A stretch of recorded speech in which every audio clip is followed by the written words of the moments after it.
नमस्कार, आप लाइव बिहार देख रहे हैं। मैं हूं राजमोहन तिवारी। बिहार में महागठबंधन की सरकार है, यानी कि चाचा भतीजे की जोड़ी पिछले 4 महीने से बिहार में राज कर रही है। आरजेडी जेडीयू एक साथ हैं, बावजूद इसके आरजेडी के विधायक जो हैं वो नीतीश कुमार को निशाने पर लिए हुए थे। सबसे ज्यादा नाम की चर्चा सुधाकर सिंह की रही। जब सरकार में मंत्री बने तब भी नीतीश कुमार पर हमलावर रहे, और बाद में जब इस्तीफा दे देना पड़ा फिर तो ऐसे ऐसे बात उन्होंने कह डाली जो शायद यहाँ पर बताना सही नहीं होगा। ऐसे में आखिरकार राष्ट्रीय जनता दल भी अपने विधायक को कितना सह पाती। महागठबंधन पर बोलने का अधिकार केवल और केवल लालू यादव और तेजस्वी यादव को था, लेकिन महागठबंधन के नेता नीतीश कुमार पर अटैकिंग मोड में उनके विधायक सुधाकर सिंह थे। तब जाकर पिछले दिन आरजेडी के तरफ से सुधाकर सिंह को कारण बताओ नोटिस भेज दिया गया। इसमें यह भी कहा गया कि आप बताइए कि आपके ऊपर कठोर से कठोर कार्रवाई क्यों ना की जाए।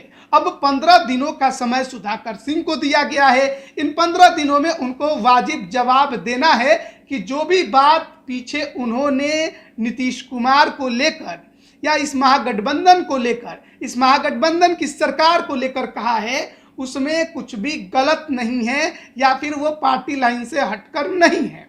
अब सवाल ये उठता है कि इन 15 दिनों में अगर सुधाकर सिंह कोई वाजिब जवाब आरजेडी के सामने यानी कि सुप्रीमो लालू यादव के सामने नहीं रख पाए तो सुधाकर सिंह पर क्या कार्रवाई होगी?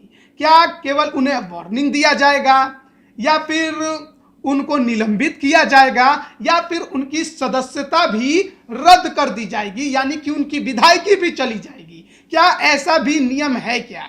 सबसे पहले हम आपको बता दें कि जब बिहार में महागठबंधन की सरकार बनी तो दिल्ली में आरजेडी का राष्ट्रीय अधिवेशन हुआ, जिसमें अधिकृत किया गया लालू यादव और तेजस्वी यादव को महागठबंधन पर बोलने पर। लेकिन नीतीश कुमार को हमेशा निशाने पर सुधाकर सिंह ने रखा।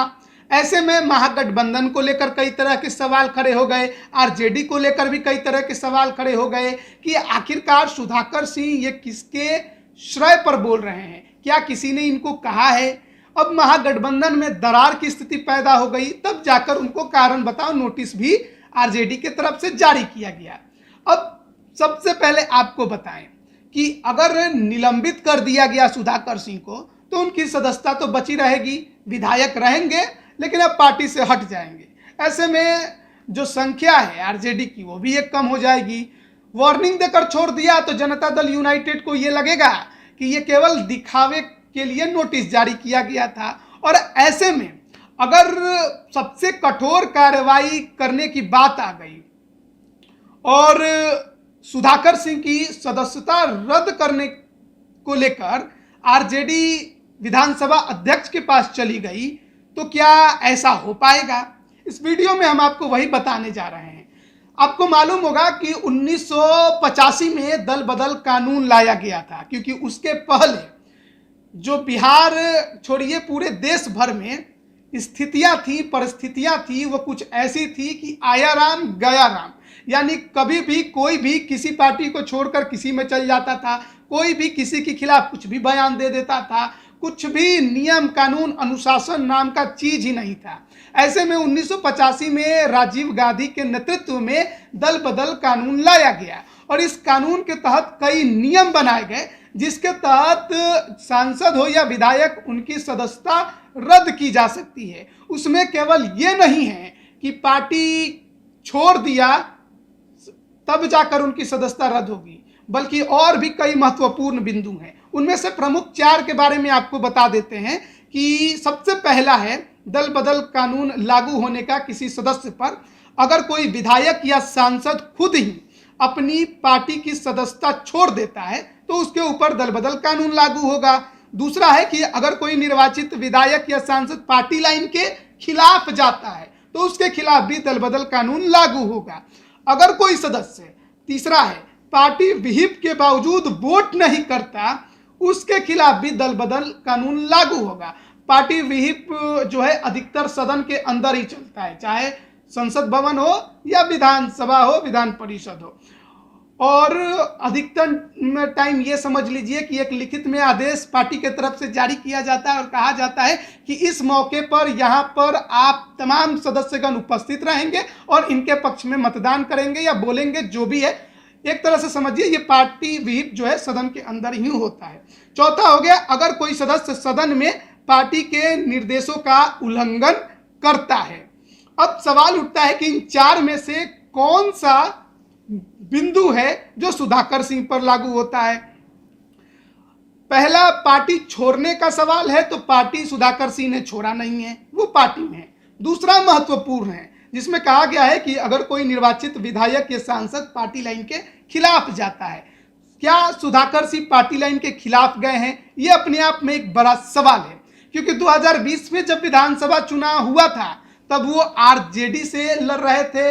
बिहार में एक अलग महागठबंधन था जिसका हिस्सा जनता दल यूनाइटेड या कहिए नीतीश कुमार नहीं थे। उन्हीं के विरोध में आरजेडी जो थी वो चुनाव लड़ रही थी। नीतीश कुमार बीजेपी के साथ एनडीए में थे और उनके नेता थे, मुख्यमंत्री के उम्मीदवार थे। तो ऐसे में उस समय आरजेडी ने जो घोषणा पत्र बनाया था, सुधाकर सिंह के बयानों को आप देखेंगे तो वो घोषणा पत्र के बिल्कुल अनुकूल बोलते नजर आ रहे हैं।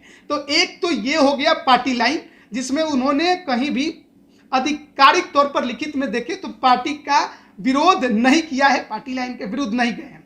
लेकिन राष्ट्रीय अधिवेशन में जब महागठबंधन पर बोलने को लेकर लालू यादव और तेजस्वी यादव को अधिकृत कर दिया गया, फिर किसी को यह अधिकार नहीं है कि महागठबंधन पर कोई भी बात बोल सके। तो क्या सुधाकर सिंह ने महागठबंधन पर सवाल खड़े किए हैं? देखिए, सुधाकर सिंह कभी भी महागठबंधन पर बोलते नजर नहीं आए हैं। उन्होंने जो बातें कही हैं नीतीश कुमार के खिलाफ कही हैं और सरकार की जो खामियां हैं, गलतियां हैं, उनको लेकर ज्यादा वो अटैकिंग मोड में रहे हैं।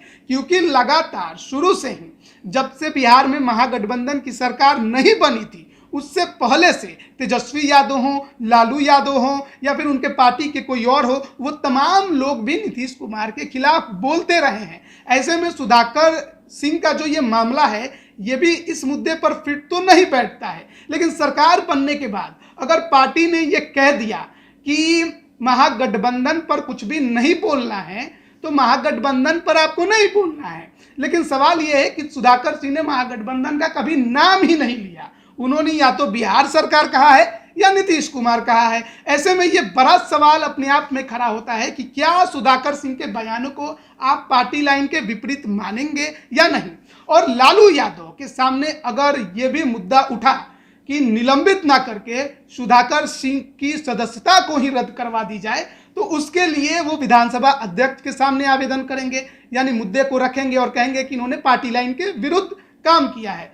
अब विधानसभा के जो अध्यक्ष हैं वो तो आरजेडी के ही हैं। अगर लालू यादव कह दिए कि ऐसा करना है तो उनको तो करना पड़ जाएगा, जहां तक हम लोग को लगता है। और उन्होंने अगर कर दिया तो क्या मुद्दा वही खत्म हो जाएगा या फिर आगे बढ़ेगा? देखिए, कई बार हमने देखा है कि विधानसभा अध्यक्ष कुछ और फैसला देते हैं और जो कोर्ट है वो कुछ और फैसला बाद में सुना देती है। हालांकि सदन के अंदर अगर प्रक्रियाएं सही हैं तो उन फैसलों को पलटने का अधिकार कोर्ट को नहीं होता है। लेकिन अगर विधानसभा अध्यक्ष प्रक्रियाओं से आगे बढ़कर कुछ ऐसा फैसला ले लें जो लगता है कि प्रक्रिया के अंतर्गत नहीं है, फिर कोर्ट उस पर अपना फैसला सुना सकती है। तो फिर यह मुद्दा जो है सुधाकर सिंह का कोर्ट भी पहुंच सकता है। अगर विधानसभा अध्यक्ष ने उनकी सदस्यता रद्द की तो कोर्ट क्या फैसला लेगी, ये अपने आप में एक और बड़ा सवाल है। अब इन तमाम मुद्दों को देखिए, ये इतने तकनीकी तौर पर पेचीदा हैं जिसको समझ पाना बहुत मुश्किल है। हर किसी के विवेक पर आधारित है। ये विधानसभा अध्यक्ष के विवेक पर भी आधारित है कि वो क्या फैसला लेंगे, फिर कोर्ट के ऊपर भी आधारित है कि क्या फैसला लेंगे। ऐसे में अब देखना बड़ा दिलचस्प होगा कि आगे क्या कुछ होगा। और सदन के अंदर अगर देखा जाए तो सुधाकर सिंह ने पार्टी लाइन के विरुद्ध जाकर कोई काम नहीं किया है। सदन के अंदर यानी कि विधानसभा के अंदर जब भी कार्यवाही हुई उन्होंने पार्टी के विरुद्ध कुछ भी नहीं कहा है, तो ये भी नियम उनके ऊपर नहीं लगता है। लेकिन बाहर पार्टी लाइन के खिलाफ की अगर बात आती है और कार्रवाई की, तो या तो उन्हें वार्निंग देकर छोड़ा जाएगा, या तो निलंबित किया जाएगा पार्टी से, या फिर उनकी सदस्यता रद्द करने की बात सामने आएगी। अब तीनों में कौन सा रास्ता आरजेडी अख्तियार करती है, लालू यादव को पसंद आता है, ये देखने वाली बात होगी। बने रहिए लाइव बिहार के साथ। आप सभी का बहुत बहुत धन्यवाद। लाइव बिहार यूट्यूब पर सब्सक्राइब और फेसबुक पर लाइक जरूर करें।